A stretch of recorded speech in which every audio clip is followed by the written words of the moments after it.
Hi friends, welcome to Abhi Samayal Info. இன்னைக்கு நம்மளுடைய சேனல்ல செட்டிநாடு ஸ்டைல்ல காடை கிரேவி எப்படி டேஸ்டா செய்யறதுன்னு பார்க்க போறோம்.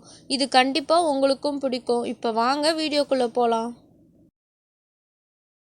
ஃபர்ஸ்ட் ஒரு panல 2 டேபிள்ஸ்பூன் தனியா, 2 டீஸ்பூன் மிளகு, 2 டீஸ்பூன் சோம்பு, 2 டீஸ்பூன் சீரகம், சின்னதா 2 துண்டு பட்டை, 2 கிராம்பு, 2 ஏலக்காய், 1 டீஸ்பூன் கல்பாசி, கடைசியாக ஒரு பிரியாணி இலை.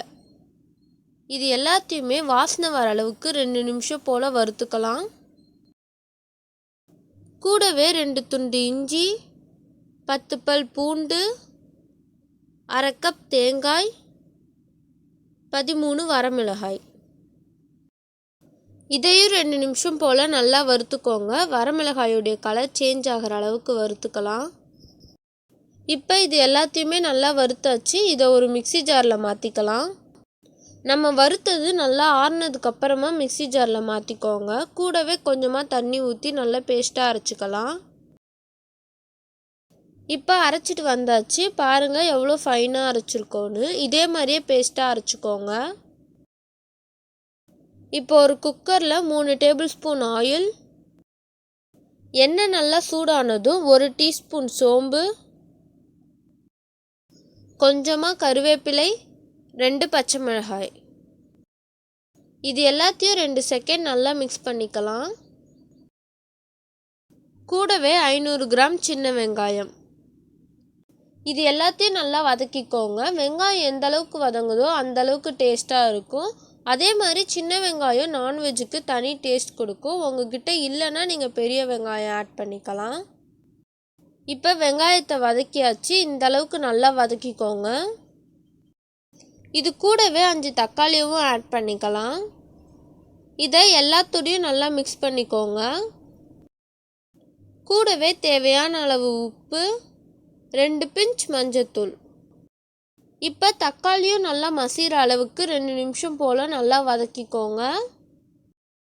இப்போ வெங்காயம் தக்காளி நல்லா வதங்கி வந்துடுச்சு. நம்ம வறுத்து அரைச்சி வச்சுருக்க பேஸ்ட்டையும் இது கூடவே ஆட் பண்ணிக்கலாம். இது ரொம்ப நேரம் வதக்கணும்னு கிடையாது. ஆல்ரெடி நம்ம வறுத்துட்டனால 2 நிமிஷம் போல் வதக்கினா போதும்.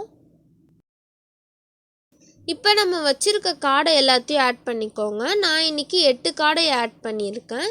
இது எல்லாமே மசாலாவில் மிக்ஸ் ஆகிற அளவுக்கு 2 நிமிஷம் நல்லா மிக்ஸ் பண்ணிக்கலாம். இப்போ எல்லாமே நல்லா மிக்ஸ் ஆகி வந்துடுச்சு. உங்களுக்கு கிரேவியோட கன்சிஸ்டன்சி எந்த அளவுக்கு வேணுமோ அந்த அளவுக்கு தண்ணி ஆட் பண்ணிக்கோங்க. இது எல்லாத்தையும் ஒன்றோட ஒன்று நல்லா மிக்ஸ் பண்ணிக்கலாம்.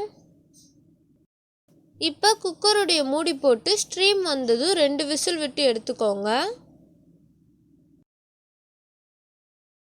விசில் எல்லாம் அடங்கினதுக்கு அப்புறமா குக்கருடைய மூடியை ஓப்பன் பண்ணிக்கலாம்.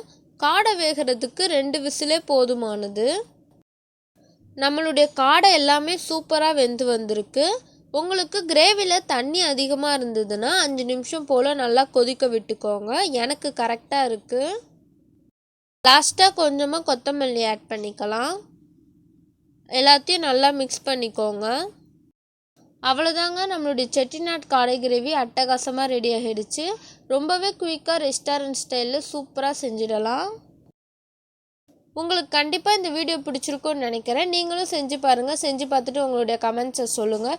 உங்களுக்கு இந்த வீடியோ பிடிச்சிருந்ததுன்னா எங்களுடைய அபி சமையல் இன்ஃபோ சேனலுக்கு சப்ஸ்கிரைப் பண்ணுங்கள். மறக்காமல் பக்கத்தில் உள்ள பெல் ஐக்கானை கிளிக் பண்ணுங்கள்.